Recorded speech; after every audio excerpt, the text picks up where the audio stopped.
Hay una escena en Split que cada vez que la recuerdo me produce algo parecido al vértigo. James McAvoy está sentado frente a una psiquiatra, habla con calma, con educación, con una especie de deferencia clínica. Parece un hombre perfectamente funcional y entonces algo cambia en su rostro, no dramáticamente ni con música de tensión o con un corte de cámara, solo cambia. Y el hombre que estaba ahí ya no está. Hay otro en su lugar, uno que tiene su propia historia, sus propios miedos y su propia forma de ocupar el espacio. La psiquiatra lo sabe, lo sigue y adapta el lenguaje porque sabe que no está frente a un enfermo, está frente a un sistema, una arquitectura construida por alguien que no tenía otra forma de sobrevivir lo que le estaba pasando. Es una solución de emergencia que el cerebro inventa cuando el daño es demasiado para que una persona lo cargue sola. Y esa misma desesperación, esa misma ingeniería del dolor convertida en estructura de supervivencia, es exactamente lo que Al Ewing tardó 50 números en diseccionar dentro de Bruce Banner, solo que Ewing lo hizo con colores primarios, con monstruos que atraviesan paredes, con un infierno literal debajo de la continuidad de Marvel y con una pregunta que ningún cómic se había atrevido a formular con tanta claridad. ¿Qué pasa cuando el sistema que te salvó de niño se convierte en la jaula que te destruye de adulto? Este video es sobre eso, sobre lo que pasa cuando un cómic de superhéroes decide hacerte una pregunta que no puedes responder sin mirarte al espejo. Ahora, comencemos. Empecemos por preguntarnos, ¿por qué un hombre que no puede morir sigue teniendo miedo? Empecemos desde donde Ewing comienza, con una mentira cómoda. Durante años, el Hulk fue presentado como el problema, el monstruo, el accidente nuclear que Bruce Banner cargaba en el pecho como una bomba de relojería. La narrativa clásica era sencilla y reconfortante. Bruce es el hombre bueno atrapado dentro del monstruo verde, la ciencia inocente contaminada por la fuerza bruta, el cerebro versus el músculo, el alma racional secuestrada por una emoción primitiva. Y esa narrativa funcionó durante décadas porque ofrecía algo que necesitábamos: un villano interno claro, una víctima identificable y la promesa implícita de que si Bruce encontraba la forma correcta de controlarse, todo se resolvería. La solución era siempre la misma: más control, más ciencia, más Banner y menos Hulk. Pero Immortal Hulk llega y dice con calma que no en ese orden, no con esa jerarquía y sobre todo no con esa promesa. Desde el primer número, Ewing establece algo que parece una decisión narrativa menor, pero que va a contaminar absolutamente todo lo que viene después. Una regla simple, casi elegante: el Hulk solo sale de noche. Durante el día, Bruce Banner puede morir, puede ser herido, capturado, diseccionado, puede ser humillado. Durante el día es vulnerable de maneras que cualquier persona reconocería, pero cuando el sol se pone, algo diferente despierta. Y eso que despierta no es exactamente el Hulk que conocíamos. El Hulk clásico era rabia, era pura, irreflexiva, casi cómica en su escala, pero al fin rabia. Este Hulk nocturno tiene algo más, tiene algo parecido a una intención, y esa intención en los primeros números se dirige hacia lugares que incomodan. Pensemos en la escena del número 1 con detalle, porque Ewing la diseñó con la precisión de alguien que sabe exactamente qué botón está presionando. Un hombre llamado Tommy Hill entra a una gasolinería en Arizona y mata a Sandy, una niña de 12 años, durante un robo. La mata por accidente y en pánico, pero la mata. También dispara a Bruce Banner, que estaba ahí, y Banner muere. Horas después, cuando el sol se pone, el Hulk emerge del depósito de cadáveres y encuentra a Tommy Hill. Lo que sigue no es una batalla de superhéroes. El Hulk no lo arresta ni lo entrega a la policía. Le dice el nombre de la niña, le dice su edad y después le hace algo que las páginas deciden no mostrarte completamente porque Ewing entiende que lo que imaginas es siempre más perturbador que cualquier cosa que pueda dibujarse. Tommy Hill termina en el estacionamiento de un hospital, con casi todos los huesos rotos, vivo pero apenas. ¿Es eso justicia o monstruosidad? ¿Dónde está la línea? Y Ewing no te la señala, te deja ahí, con la incomodidad pegada a la garganta, y pasa a la siguiente página, porque esa incomodidad no es error de diseño, es el punto central del cómic entero. Vas a pasar 50 números preguntándote si el Hulk tiene razón, y en ningún momento Ewing va a darte una respuesta que cierre del todo esa pregunta. Eso es lo primero que necesitas entender sobre Immortal Hulk. Este no es un cómic de acción, es un cómic de horror. Y el horror no viene del monstruo, el horror viene de preguntarte a ti mismo si el monstruo tiene razón. Ahora bien, si Ewing se hubiera quedado en esa premisa, si el cómic fuera simplemente sobre un Hulk justiciero nocturno, pues sería interesante, pero no sería lo que es. Lo que lo convierte en algo diferente es la capa que empieza a construirse debajo de esa premisa, número a número, con la paciencia de alguien que sabe que está escribiendo algo más largo que un arco de 6 números. Esa capa tiene un nombre: la puerta verde. Empecemos por donde Ewing la introduce, que es en el número 2. Bruce Banner llega a un pueblo en Colorado siguiendo una intuición, un picor en el cráneo que el cómic describe como el Hulk guiándolo. Encuentra al Dr. Fry, un científico que perdió a su esposa y que se obsesionó con la inmortalidad hasta inyectarse una variante del suero gamma de Banner. Lo que encontró no fue vida eterna, lo que encontró fue algo peor. Su hijo Dell, que también recibió el suero, vio antes de morir una puerta verde, una puerta debajo de todo y una figura mirando desde el otro lado. Esto suena en resumen como una trama de horror genérica, pero detente un momento en la lógica interna que Ewing está construyendo. No está diciendo que la energía gamma es mágica de manera decorativa. Está diciendo que hay una tercera forma de energía gamma, que no es ni partícula ni onda, sino algo que no tiene nombre en la física convencional, algo que conecta el mundo de los vivos con algo que está debajo. Y esa tercera forma fue descubierta primero, intuitivamente, por Brian Banner, el padre de Bruce. Volveré a esto más adelante, porque es crucial, pero por ahora quiero que te quedes con una idea. Ewing está construyendo una cosmología, una mitología propia dentro del universo Marvel que convierte la energía gamma en algo con dimensiones espirituales, no en un sentido vago, sino en sentido estructural. Hay un infierno, hay algo que lo habita. Y Bruce Banner, por accidente o por diseño de fuerzas que no comprende, es el puente entre ese infierno y el mundo de los vivos. Los primeros 13 números establecen esa cosmología a través de casos episódicos que funcionan como historias de horror clase B. Y eso es deliberado. Ewing está usando el lenguaje del horror de película de bajo presupuesto, el horror de los años 50 y 70 que el cómic de superhéroes heredó, para hablar de algo que no tiene forma más apropiada de ser dicho. El Dr. Fry que se convierte en la muerte mientras buscaba la vida. Hotshot y su novia Jailbird, poseída por algo que escribió Puerta Verde en la pared y murió con una sonrisa que no debería ser posible en un cuerpo humano. Sasquatch, que en el número 4 y 5 regresa de la muerte transformado en algo que no es él, que tiene las garras de Tanarak y los ojos de Brian Banner, y que mata médicos y lame la sangre de sus garras mientras pregunta si el Hulk sabe cuánta gente tiene que matar. Cada uno de esos casos hace la misma cosa, toma la energía gamma, que en la mitología clásica del Hulk es simplemente radiación, por accidente científico, y la convierte en un portal a algo que tiene conciencia, que tiene hambre y que tiene una agenda. Y en cada caso, el punto de entrada es el mismo, la muerte. Cuando alguien con energía gamma muere, baja al lugar de abajo, y desde el lugar de abajo hay algo que puede subir de vuelta usando ese cuerpo. Pero hay un caso que Ewing maneja diferente a los demás, el caso de Bruce Banner, porque Bruce Banner muere repetidamente en estos números. Lo matan de un balazo, le rompen el cuello, lo destripan, y cada vez regresa, pero lo que regresa no es el mismo que murió. Lo que regresa es el Hulk nocturno, con esa sonrisa que no debería tranquilizarte. Y cada vez que Banner baja al lugar de abajo, encuentra a alguien esperándolo, su padre. Brian Banner, el hombre que golpeaba a Bruce cuando era niño, el hombre que mató a su madre, aunque eso no aparezca dicho directamente en estos números, sino que se insinúa con la elegancia de quien sabe cuándo no nombrar las cosas. El hombre que Bruce eventualmente enfrentó en la tumba de Rebecca y que murió en esa confrontación. El hombre que Bruce cargó en el interior de su psique durante décadas sin saber del todo qué hacer con esa carga. Brian Banner en el lugar de abajo sonríe, llama a Bruce hijo y le da la bienvenida a casa. Y es ahí donde el cómic de horror clase B se convierte en algo que golpea diferente, porque Ewing está literalizando algo que cualquier sobreviviente de abuso reconocería de inmediato. El abusador no muere, el abusador siempre vuelve, no importa cuántos años pasen,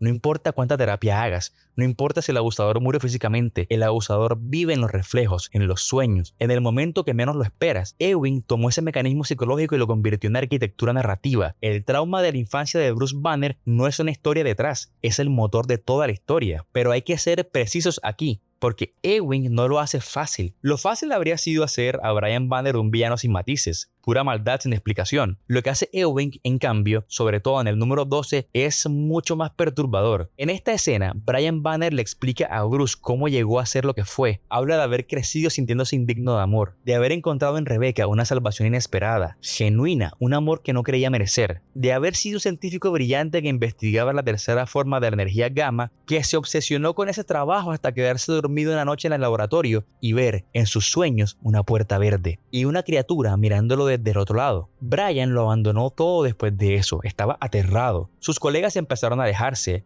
y entonces Rebecca quedó embarazada. Ahí Brian supo, con la certeza irracional del que ya no confía en su propia mente, que ese hijo iba a quitarle a Rebecca, que ese hijo era la razón por la que el amor se iba a acabar. ¿Y eso justifica el abuso? No, no lo justifica. Ewing no dice eso, pero lo explica.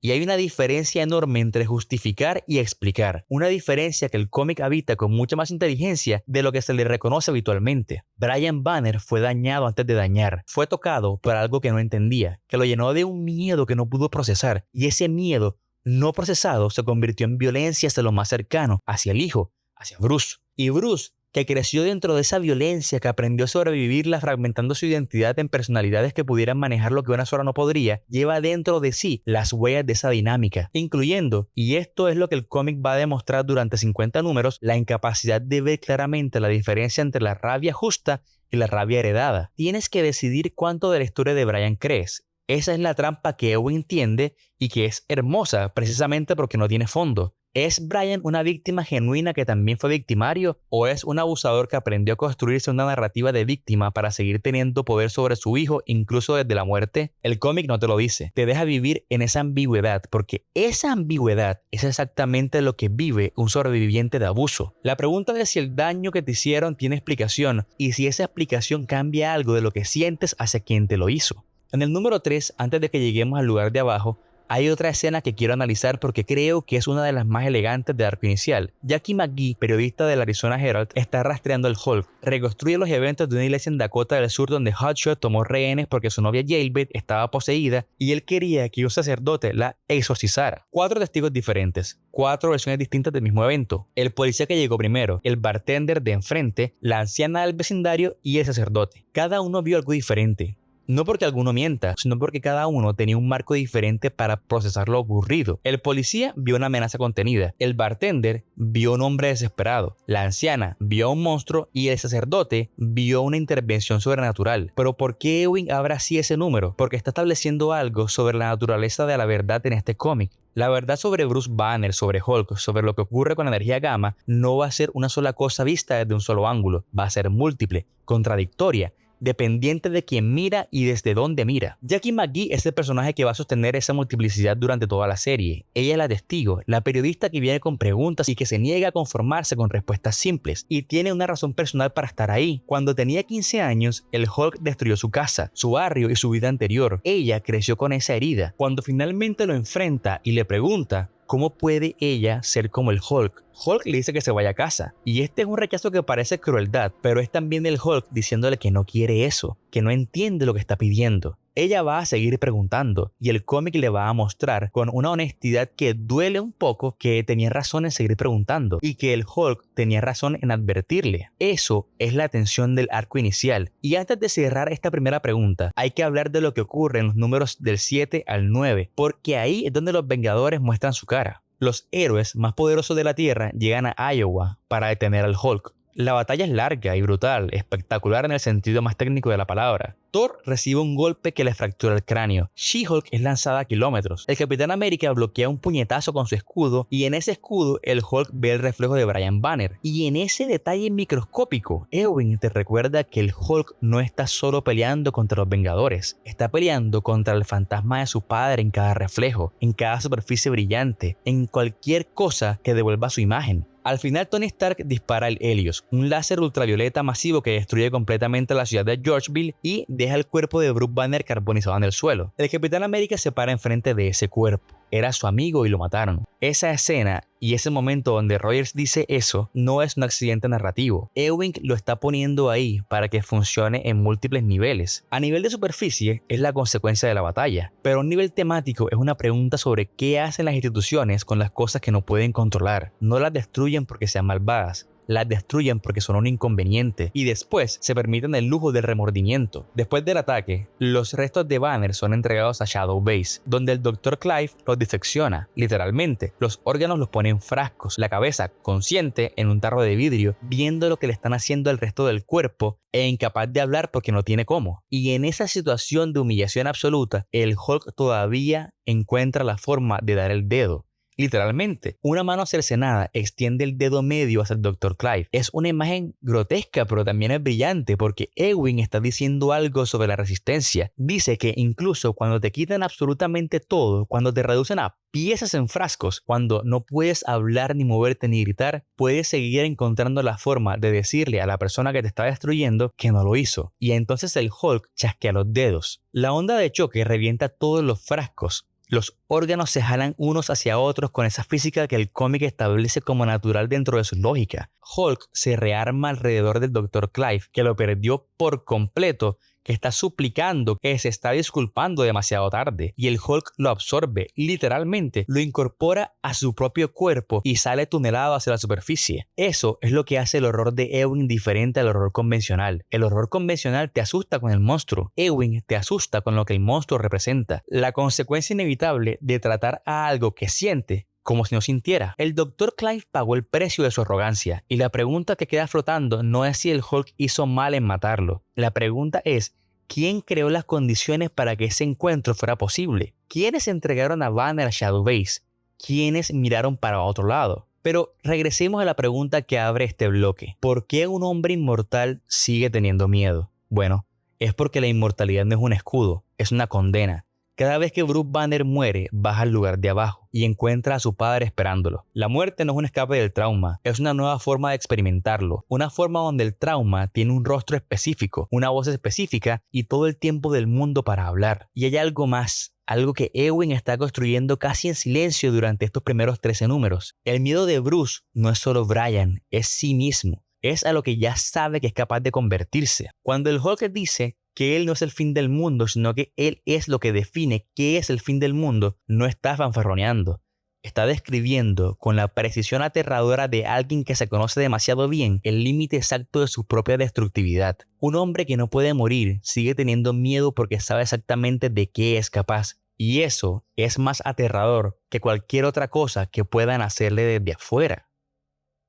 Pero ¿qué pasa cuando el monstruo tiene más razón que los héroes? Si la primera pregunta era sobre lo que hace el trauma a un individuo, la segunda es sobre lo que hacen las instituciones con los individuos que no pueden controlar. Y Ewing construye esta pregunta con una paciencia que admiro enormemente porque no llega de golpe, llega acumulándose. Empecemos por Betty. Betty Ross Banner aparece en el número 14 en el funeral de su padre, el general Thunderbolt Ross. Ewing dedica varias viñetas a mostrarla navegando en ese espacio de duelo institucionalizado, con los uniformes, los discursos, los honores militares, y Betty pensando en silencio quién fue realmente su padre, el hombre, el monstruo o ambos. Esa pregunta sobre Ross, quién fue en realidad, no es casual. Es el espejo de la pregunta sobre Bruce Banner y de la pregunta sobre Brian Banner también. Ewing está construyendo una serie de padres y figuras de autoridad que son simultáneamente protectores y destructores, y te está pidiendo que te sientes con esa complejidad sin resolverla. Tony Stark aparece en el funeral y le ofrece a Betty que convenza a Bruce de entregarse y colaborar. Betty lo rechaza con una claridad que no admite negociación. Confiar en alguien que construye rayos de la muerte que destruyen pueblos no es algo que esté en su agenda. Luego de esto, Tony le invita a viajar con ella, pero le responde que prefiere viajar turista. Y esa respuesta es pequeña, pero es perfecta. Betty Ross no es la mujer subordinada esperando ser rescatada. Es alguien que tomó decisiones conscientes sobre a quién le otorga su confianza, y la estructura de poder que representan los Vengadores no está en la lista. Cuando Betty finalmente se reúne con Bruce, algo ocurre que rompe la escena de manera brutal. El agente Burbank, actuando contra las órdenes directas de 14, le dispara a Betty en la cabeza. Es de noche y Betty no muere. Y aquí es donde Ewing revela algo que había estado guardando. Betty también tiene una forma gamma, la arpía roja. Una figura con alas y una rabia que no necesita justificarse porque ya tiene suficiente historial para respaldarla. La vida de Betty fue demolida por la existencia de Hulk, su carrera, sus relaciones, su identidad propia, todo constantemente mediado por el monstruo verde de Bruce Banner. Y la arpía no es un accidente, es la acumulación de décadas de daño colateral que Betty procesó en silencio porque no tenía otra forma de sobrevivir a ese matrimonio, a ese amor imposible, a esa vida construida alrededor de un hombre que no podía prometerle que iba a estar entero al día siguiente. El regreso de Leonard Samson en el número 15 funciona como bisagra entre el horror personal de los primeros bloques y lo que viene. Samson es el psiquiatra, el hombre que conoce a Bruce mejor que cualquier otro ser vivo. Y Samson también murió y volvió sin entender por qué. Pasó tiempo evitando a sus amigos porque, ¿cómo empiezas esa conversación? Llegas y dices, hola, ¿soy yo el muerto que resucitó? No. Lo que hace Samson cuando finalmente aparece no es entrar en pánico, es escuchar. Le hace al Hulk una pregunta que ningún otro personaje le había hecho de esa manera. Le pregunta qué es él exactamente. Y el Hulk le responde con honestidad. Dice que es la personalidad que Banner mantuvo encadenada porque tenía miedo de lo que haría si la soltaba. No es el débil Hulk, es la personalidad que ama a Banner como un padre debería amar a su hijo. Pero Banner creció con un padre que mezclaba el amor con el dolor, así que siente el amor de esta personalidad como algo aterrador. Eso es lo más psicológicamente preciso que Ewing escribe en toda la serie, y lo escribe a un cuarto corrido de la serie, porque ya llevamos 15 números de construcción, porque necesitaba ese tiempo para que la revelación tuviera peso. La personalidad que Bruce llama el Hulk inmortal, lo que está a cargo de Noche, no es un monstruo que quiere destruir, es la parte de Bruce que sabe cómo protegerlo, la parte que aprendió que para sobrevivir a Brian Banner necesitaba ser indestructible, y ese aprendizaje, esa capacidad de volverse indestructible, quedó grabada en su biología y en su psicología de maneras que la física no puede explicar completamente. Y después el Hulk le dice algo que interrumpe la conversación. Ese proceso de volverse indestructible va a tener consecuencias para el mundo humano, porque los humanos están destruyendo el planeta y alguien tiene que parar eso. Samson escucha, no concuerda inmediatamente, pero tampoco entra en pánico. Eso es lo que distingue a Samson del resto de personajes que orbitan al Hulk. Tiene la capacidad de sostener la incomodidad de una idea sin necesitar resolverla de inmediato. Es lo que lo hace un buen terapeuta. Y Ewing lo usa para anclar al espectador en un momento donde el cómic está a punto de volverse muy oscuro. Ahora, el número 21. Y aquí necesito hablar de Reginald Fortin. Fortin es el antagonista de este bloque de la historia. Es el militar que heredó la misión de Ross de contener al Hulk. Y Ewing le da algo que los antagonistas de cómics raramente reciben: coherencia interna. Fortin no es malvado porque sí. Fortin es un sistema de creencias funcionando exactamente como fue diseñado. Su historia de origen, construida en flashbacks durante el número 21, lo muestra a los 11 años en la escuela dominical aprendiendo que Dios creó el orden al separar la luz de las tinieblas. A los 28, como mayor de la Fuerza Aérea, viendo la destrucción del Hulk por primera vez y recibiendo de Ross la lección de que nunca te disculpes por ser humano, pero nunca olvides lo que tus decisiones le cuestan a la gente inocente. Más tarde te lo muestran a los 37, construyendo Shadowbase, porque entendió que el gobierno necesita una mano que pueda apretar el gatillo cuando las manos visibles no pueden. Fortin cree en el orden, cree que el orden es un regalo, que la estructura es lo que separa la civilización del caos, y el Hulk para Fortin es el caos en su forma más pura e irreconciliable. Lo que hace Ewing con esto es elegante, porque Fortin tiene razón en su diagnóstico, pero está completamente equivocado en su respuesta. El Hulk sí representa algo que no cabe dentro del orden institucional, pero la respuesta de Fortin, que es básicamente construir monstruos más grandes para combatir al monstruo, no produce orden, produce más caos. El ejemplo más claro es la Abominación.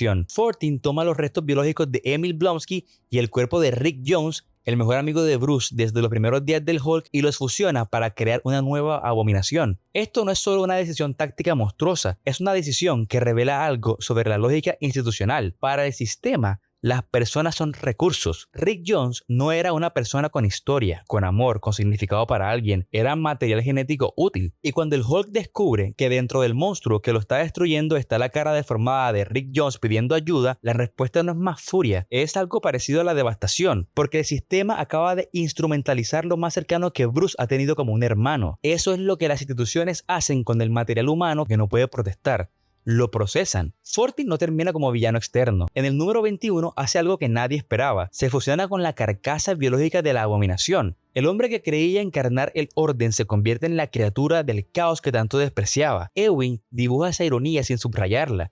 La deja ahí para que la veas solo. Fortin muere en el número 24 y despierta en el lugar de abajo, donde lo espera Brian Banner y el Doc Samson, que intentó convencerlo en vano. Y en ese momento, frente a la eternidad, Fortin entiende que se convirtió en un monstruo. El número 24 es también donde ocurre algo cosmológicamente fundamental. Ewing abre con una perspectiva cósmica. Hace eones, la conciencia cósmica reclama a Galán para convertirlo en Galactus. Hace décadas nacen los Cuatro Fantásticos y el Hulk. Ahora el Hulk está peleando con Fortin en Shadowbase. Ewing está poniendo al Hulk en el mismo plano narrativo que Galactus, no como equivalente de poder, sino de escala cósmica. El Hulk no es un accidente radioactivo, es un evento del mismo orden de magnitud que el nacimiento del Devorador de Mundos. Y al final del número 24, la conciencia cósmica le habla a Bruce Banner directamente y le hace una pregunta: ¿sabes quién eres y sabes en quién te vas a convertir? Bruce responde transformándose en un Hulk monstruoso y devorando a la entidad, volviendo todo oscuridad. Después de eso, Ewing cierra todo este bloque en el número 25 y es donde la apuesta se vuelve completamente explícita. En un futuro lejano, el universo es solo oscuridad. El Hulk, poseído por el que está debajo de todos, se convierte en el destructor de mundos. No está combatiendo el apocalipsis, él es el apocalipsis. Planetas completos caen bajo su escala, civilizaciones enteras desaparecen como si nunca hubieran existido. Un alienígena llamado así, y lo voy a llamar Parol, en sus últimos momentos antes de ser destruido junto a su planeta natal, envió un mensaje al pasado, un embrión que viaja a través del tiempo y el espacio y llega a las manos del líder. Ewing está haciendo algo que en la teoría de la narrativa se llama prolepsis, te muestra el destino antes de mostrarte el camino, y el destino es el apocalipsis gamma. Pero ¿por qué hacerlo del número 25? Exactamente en la mitad de la serie. Porque quiere que todo lo que venga después, los 25 números restantes, existan bajo esa sombra. Cada decisión de Banner, cada batalla, cada momento de conexión humana ocurre sabiendo que hay un futuro donde todo eso falló. Lo que hace eso con la lectura es peculiar y hermoso, porque te vuelve más atento a los momentos de humanidad, porque sabes que son frágiles, que son posibles, pero no inevitables, que el futuro que Parol vivió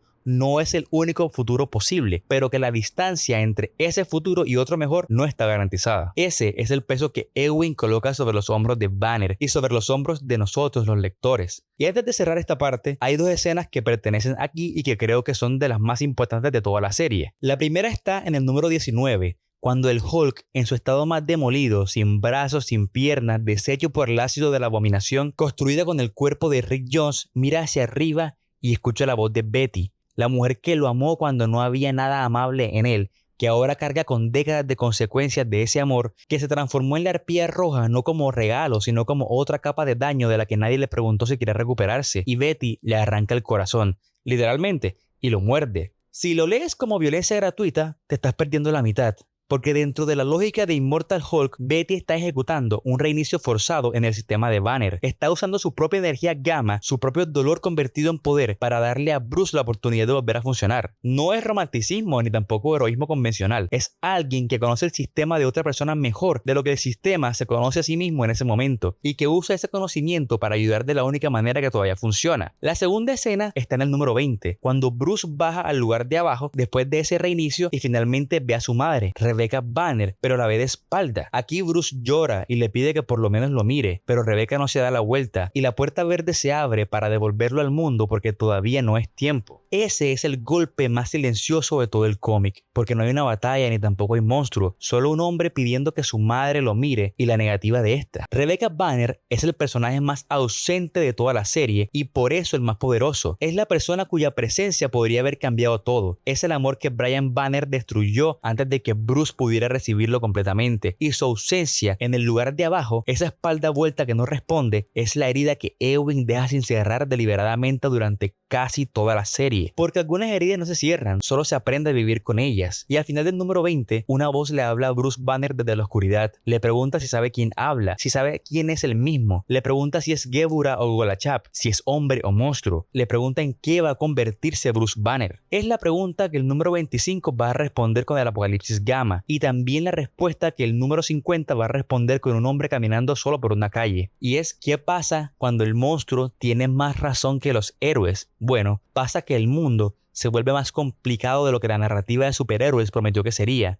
que las categorías de bien y mal no alcanzan para describir lo que ocurre cuando el capitalismo destructivo tiene más legitimidad que la rabia del planeta que destruye, que los héroes pueden matar a un amigo con un láser porque es conveniente y después recibir más simpatía de la narrativa que el monstruo que sobrevivió, y pasa también que el monstruo puede estar en lo correcto y aún así llevar dentro de sí la semilla del apocalipsis, que tener razón no te hace inmune a convertirte en aquello contra lo que peleabas. Eso es lo que el número 25 dice, y esa es la pregunta que el resto del cómic intenta responder.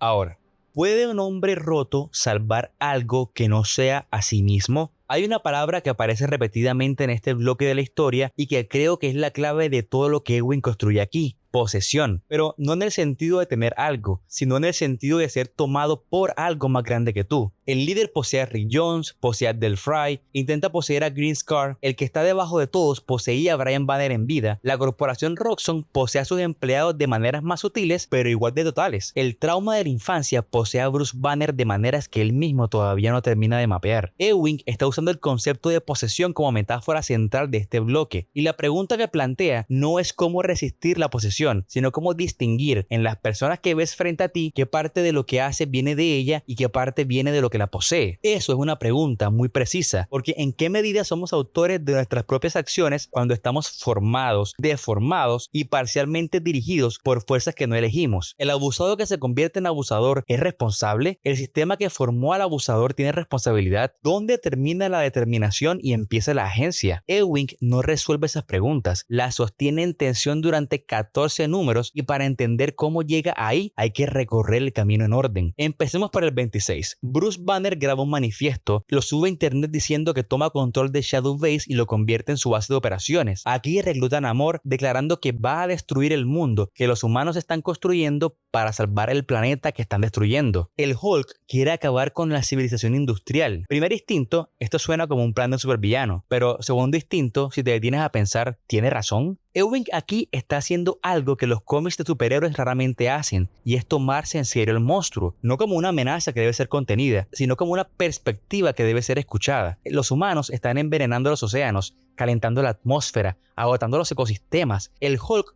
no lo dice en términos abstractos, lo dice con la claridad de algo que ha existido desde antes que los humanos tuvieran lenguaje para hablar de responsabilidad. Amadeus Cho aparece en este mismo número 26 y le dice a Banner que lo está vigilando. Cho no está de acuerdo con el plan, pero su desacuerdo no deslegitima la posición de Hulk, solo muestra que es contestable y que no hay una respuesta fácil, y Banner escucha y sigue adelante igual. En los números 27 al 30, Ewing introduce el contrapeso perfecto de esa posición: Darío Agger, el CEO de Industrias Roxxon. Si el Hulk es la rabia del planeta, Agger es la racionalización articulada de su destrucción. En su reunión con la junta directiva, Agger no se disculpa por el daño que Roxxon causa, lo instrumentaliza. Cuando uno de sus empleados sugiere cautela ante los ataques del Hulk, Agger lo silencia con una lección de filosofía corporativa: el que se detiene, pierde. Lo que Ewing está haciendo al enfrentar al Hulk con Roxxon no es simplemente un conflicto de superhéroe contra supervillano corporativo. Es una pregunta sobre el tipo de fuerza que puede resistir al poder institucionalizado del capital. Los héroes convencionales no pueden. El Capitán América no puede desmantelar Roxxon porque Roxxon opera dentro del sistema legal que el Capitán América respeta. El Hulk puede hacerlo porque el Hulk no le debe lealtad a ese sistema. Pero entonces Agger hace algo inteligente. En el número 28, en lugar de enfrentar al Hulk directamente, va a la isla de los monstruos y contraata a Xenu. Xemnu es una alienígena con poderes mentales, y en el arco de los números 28 al 33, la jugada de Agger se despliega en fases. Primero, Xemnu se presenta como el héroe que neutraliza la amenaza de los monstruos biológicos de Roxxon. Después, en el número 32, hace lo que el Hulk no puede deshacer a golpes: reescribe la memoria colectiva de la humanidad para que lo recuerden a él como el héroe y al Hulk como el terrorista. Esta es la parte del cómic más explícitamente política de toda la serie, y también la más dolorosamente actual. Ewing no necesita citar a Chomsky para que el lector entienda de qué está hablando. El poder no necesita ganar el argumento, solo necesita controlar cuál argumento se tiene, porque si logras que la gente ni siquiera recuerde el argumento original, ganaste sin pelear. Bruce Banner, bajo la influencia de Xemnu, se mira en un espejo y ve un monstruo peligroso, no el Immortal Hulk con su misión de proteger el planeta. Vean un terrorista, y en el paisaje mental de Banner, el Hulk intenta romper esa reescritura desde adentro, pero el control de Xemnu opera en capas más profundas de la memoria. Lo que finalmente rompe el control en el número 33 no es la fuerza bruta, es Green Scar, la personalidad guerrera de Banner, que trabaja con el Hulk desde dentro del paisaje mental para encontrar el hilo del recuerdo verdadero y jalar desde ahí. Y esto merece ser nombrado, porque en Immortal Hulk la solución a los problemas nunca es una personalidad actuando sola, siempre es colaboración entre las partes del sistema. El mismo sistema que el trauma fragmentó tiene que aprender a funcionar como conjunto para sobrevivir lo que viene. Y lo que viene en el número 34 es el origen completo del líder. El líder Sam Stearns es el personaje que en este bloque recibe su historia completa, y es interesante. El número 34 nos cuenta que Stearns fue expuesto a la energía gamma en un accidente en una planta de residuos y que eso expandió su cerebro exponencialmente, que buscó a Banner para compartir esa experiencia y encontrar respuestas sobre lo que le había pasado. Cuando murió por primera vez, bajó al lugar de abajo y encontró al que está debajo de todos, que le dijo que él era su hijo, que llevaba su marca. Y en cada resurrección posterior, el líder volvió con ese conocimiento, con esa conexión, y la usó, primero para sus propias ambiciones de dominio, pero después, cuando recibió el mensaje de Parol sobre el futuro apocalíptico, lo usó para una ambición diferente: controlar quién muere y quién vive entre los humanos mutados, convertirse en un árbitro del fin. Pero entonces, ¿el líder es una víctima de la energía gamma que nunca eligió recibir, que desde el primer día fue marcado por una entidad que lo usó como herramienta, o es un agente que hizo elecciones conscientes de maldad? La respuesta de Ewing parece ser ambas cosas, y ninguna excusa lo otro. Pero lo más perturbador del arco del líder no es su origen, es cómo opera dentro del paisaje mental de Bruce Banner. Cuando el líder finalmente toma control de Green Scar en el número 37 y entra al paisaje mental, lo primero que hace es encadenar a las demás personalidades, y lo que encontramos ahí es literalmente la arquitectura del trauma de Bruce Banner convertida en escenario. El número 35 tiene una secuencia que me produce algo difícil de nombrar. La conferencia de prensa donde Rick Jones, controlado por el líder, toca al Hulk y le transfiere una sobrecarga de energía gamma, lo cual hace que el Hulk explote, y la explosión mata a personas que lo estaban apoyando, personas que habían confiado en él. Ese es el momento más cruel de toda la operación del líder, porque no ataca al Hulk directamente, sino que lo usa como arma contra quienes lo apoyan. Convierte la fuerza de Banner en el instrumento de su propia humillación pública. Y lo que sigue en el número 36 es el Hulk sin entender qué pasó, rodeado de consecuencias que no eligió, incapaz de acercarse a Jackie porque tiene miedo de lastimarla. Ewing crea aquí algo que el trauma produce de manera específica: la persona dañada que se aísla no por indiferencia, sino por terror a seguir dañando. El Hulk no se aleja de Jackie porque no le importe, se aleja porque sabe lo que puede hacer y no confía en sí mismo. Gamma Flight llega y lo ataca sin escuchar, y el Hulk, que en otro momento habría respondido con toda su fuerza, simplemente recibe los golpes, no por debilidad física, sino por algo parecido a la parálisis moral. ¿Cómo te defiendes cuando no sabes si la versión de ti que actúa en tu nombre merece ser defendida? Y ahí es donde Ewing ejecuta el movimiento más oscuro de todo el arco. En el número 37, mientras el caos de Georgeville sigue activo, el líder usa a Del Fry para matar a Doc Samson. Lo mata y lo manda al lugar de abajo, donde el líder puede encontrarlo, donde el líder puede usar la puerta verde para operar. La muerte de Samson no es un accidente de batalla, es planeada. El líder está eliminando al único personaje que funciona como ancla psicológica de Banner: el terapeuta, el hombre que escucha sin juzgar, el que tiene acceso al sistema de Banner de una manera que nadie más tenía. Y en el número 37, Puck dispara al Hulk y lo mata. El líder usa ese momento para poseer al Green Scar desde el lugar de abajo y entra al paisaje mental de Banner con todo el conocimiento que acumuló sobre la arquitectura de ese lugar. Luego, en el número 38, lo que encontramos dentro del paisaje mental es el sistema de Banner completamente intervenido. El líder encadenó a cada personalidad. Bruce, atrapado dentro, recuerda cómo era maltratado por su padre durante su infancia, a pesar de los intentos de su madre por evitarlo. Y la faceta monstruosa de Hulk le pide a Bruce que lo deje salir para poder protegerlo. Y eso conecta con algo que Ewing plantó mucho antes, en el número 12. Brian llega a casa, pisa un bloque de construcción y se enfurece. Rebecca intenta calmarlo, pero Brian se va a su estudio. Rebecca le dice a Bruce que haga lo que su padre dijo y se va a pensar. Bruce queda solo, asustado, pero más que asustado queda furioso, y en esa furia un niño de menos de 6 años grita aplasta y destruye la ciudad de bloques que había construido. Esa es la misma acción que el Hulk adulto repite en todo el cómic,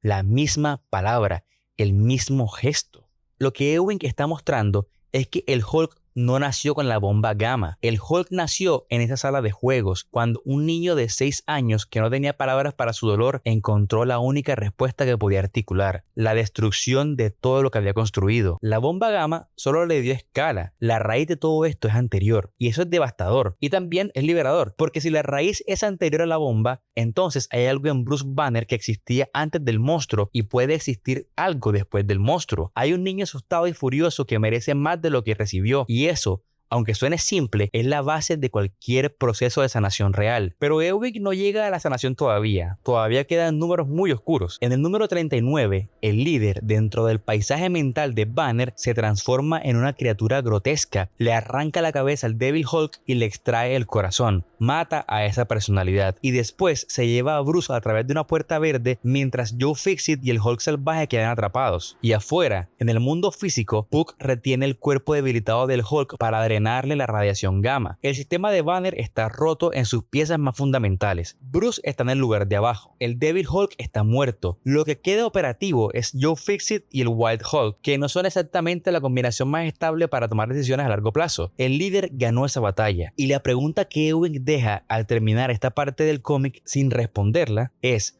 ¿puede un sistema roto hasta ese nivel reconstituirse o hay un punto de fragmentación más allá del cual ya no queda nada que juntar? La respuesta está en lo que sigue, pero antes de llegar ahí hay que nombrar lo que Ewing hizo en esos 14 números con una precisión que creo que no se reconoce suficientemente. Tomó el horror Lovecraftiano de los primeros 13 números, lo interiorizó completamente y lo convirtió en horror psicológico. El monstruo más grande de este bloque no tiene tentáculos ni voz indescriptible, tiene el nombre de Sam Stearns y opera desde adentro del sistema de Banner como un virus que aprendió a hablar el idioma de la arquitectura que quiere destruir. Yebura y Golachab, los términos de la cábala que la voz del número 20 le plantea a Banner como pregunta sobre su identidad, encuentran aquí su respuesta provisional. Banner todavía no sabe cuál es y mientras no lo sepa, el líder tiene terreno disponible. Ewing está introduciendo el misticismo judío para darle a la cosmología gamma una profundidad que va mucho más allá del horror de película de serie B. El que está debajo de todos y el que está encima de todo no son simplemente el villano y su opuesto, son dos polos de la misma fuente, y Bruce Banner, cargado con la tercera forma de la energía gamma, es el punto donde ambas fuerzas se encuentran sin saber todavía cuál de las dos va a prevalecer. Y aquí regreso a la pregunta inicial: ¿puede un hombre roto salvar algo que no sea a sí mismo? Aquí planteo una contradicción común, y es que se asume que el hombre roto y el salvador son entidades separadas. Ewing sugiere que son la misma cosa, que la rotura es el requisito, que nadie que no haya sido roto de esa manera particular tiene acceso al nivel de comprensión necesario para hacer lo que Banner tiene que hacer, y no como un consuelo, sino como un diagnóstico. ¿Y qué queda de un hombre cuando le quitas todo lo que creía que era? Quiero empezar esta parte con una imagen que creo que resume todo lo que Ewing está haciendo aquí. Joe Fixit está en el cuerpo de Bruce Banner.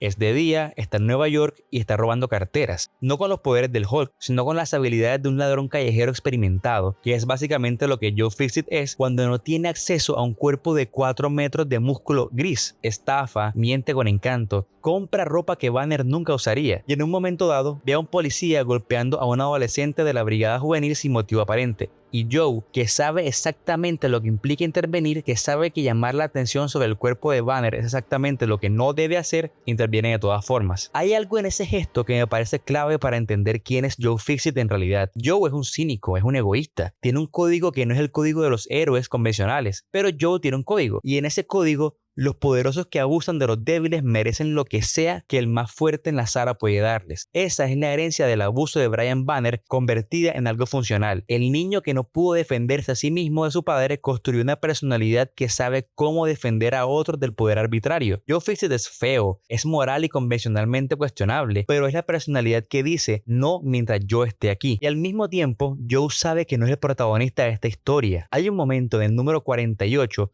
donde Joe se sienta con Betty en la habitación del hotel y le confiesa su amor. Es probablemente la escena más vulnerable que Joe Fixit tiene en toda la serie. No está actuando, no está manipulando, está siendo en la medida en que Joe puede ser honesto. Y Betty se va por la ventana sin decir nada. Es el rechazo correcto, porque Betty sabe que Joe no es Bruce, y mientras Bruce no esté, no hay conversación real que pueda tenerse. Pero lo que hace Joe después es lo que convierte esa escena en algo más que una historia de amor fallida.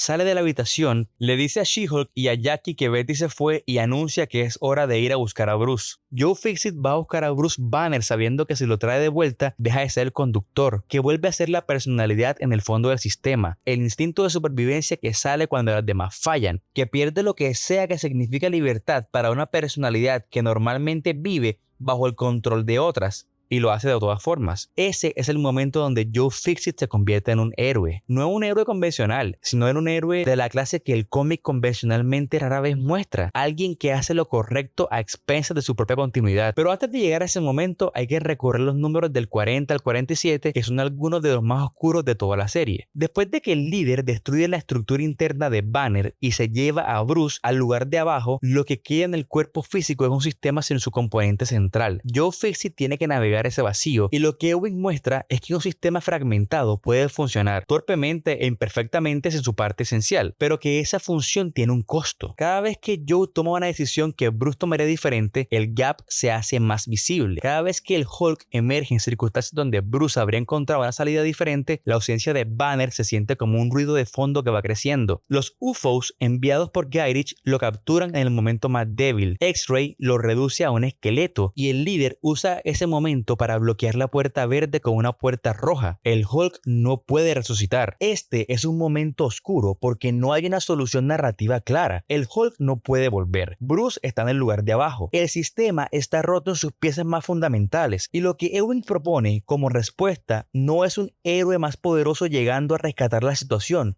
Lo que propone son las conexiones que sobrevivieron. Y aquí hay que hablar de Ben Grimm. La mole aparece en el número 40 y le pega al Hulk. Le pega de verdad. Ben Grimm tiene razones propias para estar furioso. Lo de Georgeville, donde Hulk mató a personas inocentes bajo la influencia del líder, es el tipo de cosa que Ben Grimm no puede ignorar y por eso le pega. Pero después lo escucha. Cuando Joe Fixit le explica que lo de Georgeville fue el líder y no Hulk, Ben Grimm toma una decisión que no tiene nada de espectacular, pero que en el contexto del cómic pesa más que cualquier batalla. Él le cree. Va con Joe a un bar, come algo, escucha la historia y antes de irse le ofrece que si necesita algo lo llame. Pero ¿por qué Ben Grimm? ¿Por qué Ewing elige este personaje de todo lo que podría haber puesto en esa escena? Porque Ben Grimm es alguien que sabe lo que es vivir en un cuerpo que no elegiste, que asusta a la gente que amas, que convierte cada momento de presencia pública en una pregunta sobre si eres bienvenido. Ben Grimm no tiene la respuesta a los problemas de Banner, pero tiene la empatía de quien vivió una versión de ellos, y esa empatía, esa promesa informal en un bar, es lo que sostiene el arco siguiente. No los Vengadores, no las instituciones, una conversación entre dos personas que entienden lo que significa ser monstruoso en un mundo que preferiría que no existieras. El número 46 y 47 tienen la batalla con los Vengadores, que es visualmente poderosa pero que temáticamente es sobre otra cosa. Es sobre Jennifer Walters, la She-Hulk eligiendo. Jennifer tiene razones para estar furiosa con Bruce. Las nombró antes en la serie con una honestidad que dolía, porque Bruce planificó su propia muerte sabiendo lo que eso le haría a ella, que estaba en coma y no pudo ni despedirse. Bruce hizo cosas que comprometieron a personas que ella amaba. Bruce es, en muchos aspectos, una fuente de daño en su vida. Y sin embargo, cuando el Black Panther atraviesa al Hulk con una lanza, Jennifer toma partido por su primo. Lo saca de ahí con una palmada que aleja a los Vengadores y no se disculpa. Eso tampoco es romanticismo. Es algo más complicado. Es el reconocimiento de que las categorías de bien y mal no alcanzan cuando es tu familia. Que puedes estar furioso con alguien y aún así no estar dispuesto a verlo destruido. Y la arpía besa al Hulk en la calle de Brooklyn antes de que Charlene McGowan los transporte a todos. Esta es una imagen que Ewing construyó durante casi 50 números, porque son dos personas que se dañaron profundamente, que siguen sin poder prometerse nada, eligiéndose de todas formas en el momento más improbable. Este no es un final, pero es un instante, y Ewing sabe la diferencia. Y ahora debemos responder, ¿qué queda de un hombre cuando le quitas todo lo que creía que era? Bueno, Ewing da una respuesta que no esperaba encontrar en este cómic. Lo que queda son los vínculos que construiste antes de que te quitaran todo, las promesas informales en bares oscuros, los gestos pequeños de personas que no tenían obligación de quedarse y se quedaron, el amor que elige quedarse, incluso cuando sería más simple irse por la ventana. Eso es lo que queda, y Ewing dice que es suficiente para seguir.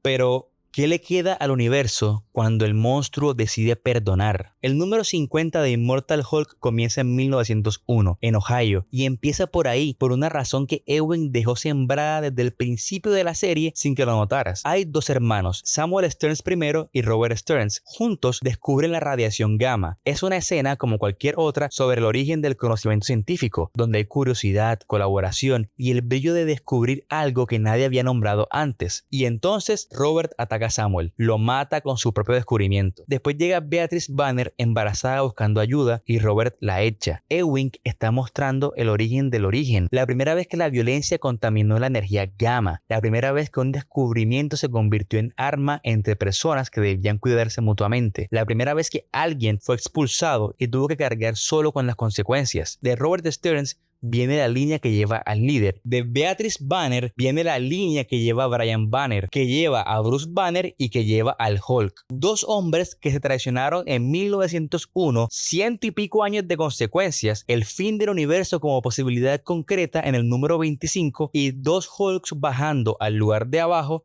en el número 50 a buscar a un hombre. Ewing nos está diciendo algo sobre el tiempo y la herencia que es casi insoportable en su precisión. El trauma tiene un origen específico, tiene un momento, tiene un nombre, y aunque ese origen sea tan antiguo que nadie que vive hoy podría haberlo elegido, sus consecuencias son absolutamente reales y absolutamente presentes. Eso es lo que la psicología intergeneracional del trauma lleva décadas intentando articular en términos clínicos. Ewing lo dice con un fratricidio en 1901 y 50 números de cómics. Ahora bien, Jackie McGee baja al lugar de abajo con Joe Fixit en forma de Hulk rojo y es importante pensar en quién es Jackie en ese momento y qué representa en la narrativa. Jackie empezó la serie como periodista, como testigo externa, como alguien que quería entender al Hulk desde afuera porque el Hulk le había destruido la casa y la vida a los 15 años. Quería respuestas, quería sentido, quería que el daño tuviera una explicación que lo hiciera soportable. Lo que Jackie encontró en cambio fue que no hay una explicación que haga el daño soportable. Hay comprensión y contexto.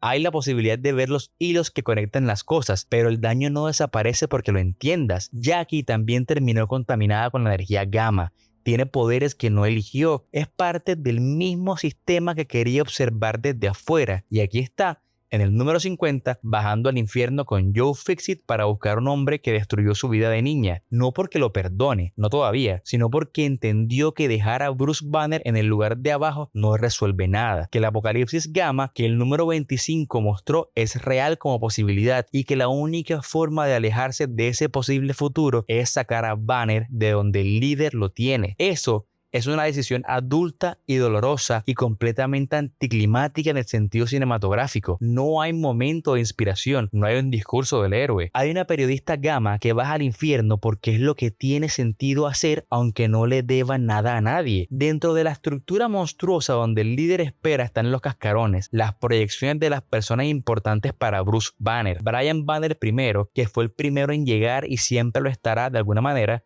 Después Jarela, la mujer de un mundo pequeño que amó al Hulk en su forma más salvaje y que murió por eso. El Hulk verde, la personalidad infantil, ve a Jarela y la sigue. Y eso es perfecto y triste al mismo tiempo, porque la personalidad que más necesita guía elige seguir al recuerdo del amor más puro que Banner conoció. El niño asustado dentro del monstruo todavía sabe reconocer el amor cuando lo ve. Joe Fixit se encuentra con Mike Berenghetti, su viejo amigo de Las Vegas, el hombre que conoció a Joe cuando Joe solo era el Hulk gris tratando de sobrevivir en los márgenes de la ciudad, y Mike lo lleva hasta el líder. El enfrentamiento de los dos Hulks y el líder es físicamente violento, pero estructuralmente es sobre algo que ya hemos estado construyendo todo este tiempo. El sistema fragmentado de Banner aprendiendo a funcionar como conjunto. Joe y el Hulk verde no son la misma personalidad, no piensan igual, no tienen el mismo código, pero en ese momento, en ese espacio, funcionan juntos porque comparten el objetivo. Y Jackie usa sus poderes gamma guiada por el cascarón de su propio padre para liberar al Hulk verde del control del líder. Eso merece detenerse. Jackie usa la imagen de su padre, el hombre cuya vida fue agotada por el estrés de perder su casa por culpa del Hulk, como fuente de poder para salvarlo. Y no es ironía, es algo más complicado. Es el reconocimiento de que el daño y el amor pueden habitar en el mismo espacio sin que uno cancele al otro. El padre de Jackie murió en parte por las consecuencias del Hulk y su cascarón en el lugar de abajo ayuda a Jackie para salvarlo. Los muertos no están solo para reprochar, a veces están para acompañar. Los dos Hulks logran extraer a Sam Stearns del cuerpo monstruoso y lo que queda es un hombre sin domo craneal expandido, sin los poderes que la energía gamma le dio, sin la conexión con el que está debajo de todos. Solo queda Sam Stearns vaciado, confundido y pequeño. Y ahora hay que encontrar a Bruce y lo encuentran. Y antes de irse, el que está debajo de todos les habla, pero ahora dice llamarse aquel que está encima de todo. Y quiero hablar de esto porque es el momento donde Ewing completa la cosmología que lleva 50 números construyendo, y creo que se entiende mal si se lee deprisa.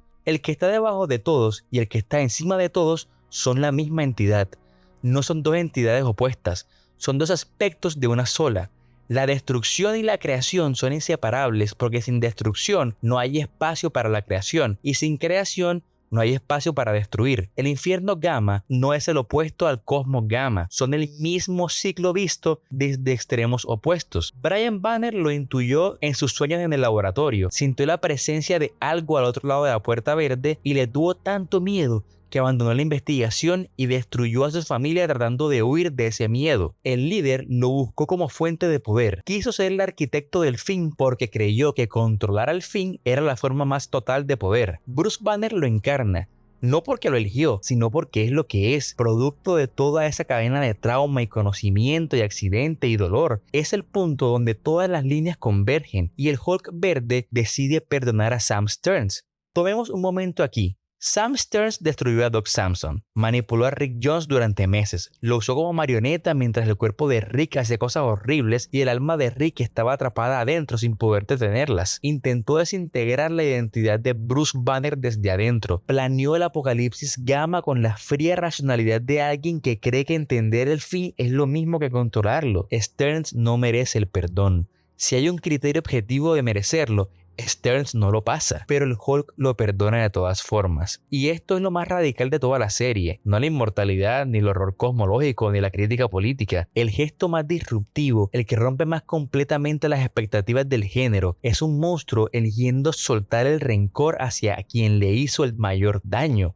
¿Pero por qué? Ewing no lo explica explícitamente, lo deja en el gesto, pero yo creo que hay una respuesta que el cómic construyó durante 50 números sin decirla directamente, y es que el rencor es otra forma de posesión. Volvamos al concepto central de este bloque, la posesión. El líder fue poseído por el que está debajo de todos. Brian Banner fue poseído por ese mismo miedo que nunca procesó. Rick Jones fue poseído literalmente. Y Bruce Banner ha estado poseído durante toda su vida por el trauma de la infancia, por la imagen de Brian y por la rabia justa que también lo consume. El rencor es lo que queda de la posesión cuando ya no está el poseedor. Es el fantasma del fantasma. Es cargar con la huella de lo que te hicieron, incluso cuando ya no están haciéndotelo. Soltar el rencor hacia Stearns no es absolverlo, es liberar a Banner del último lazo que lo ata a la cadena de trauma que empezó en 1901 con dos hermanos en Ohio. Y no lo hace como acto de misericordia divina, sino como un acto de higiene psíquica. Y después,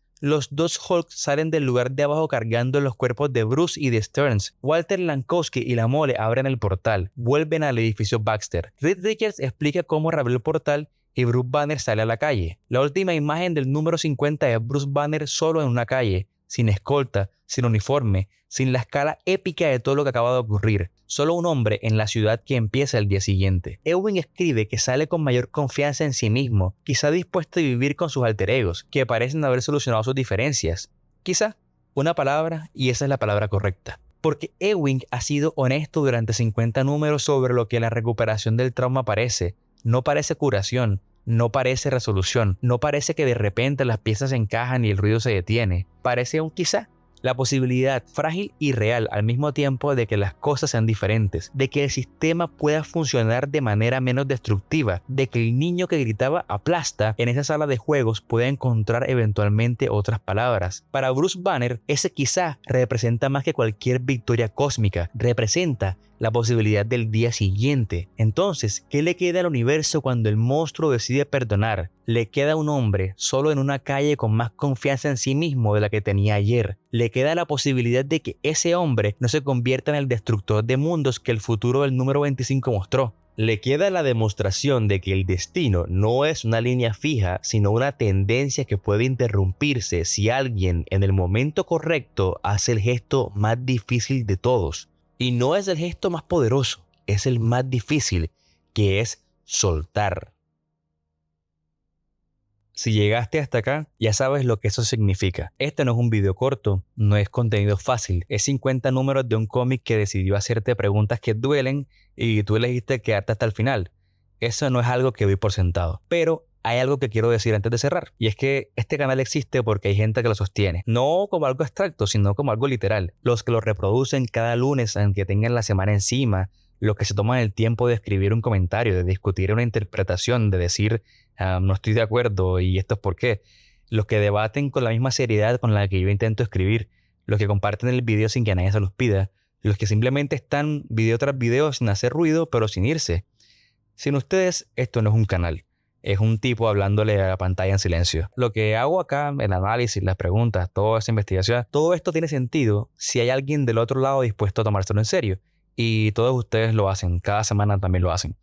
Entonces, gracias de verdad, sin crucelería, sin exagerar, gracias. Bueno, ya en este punto, si quieren más análisis así, pues bueno, suscríbanse y nos vemos en el próximo video.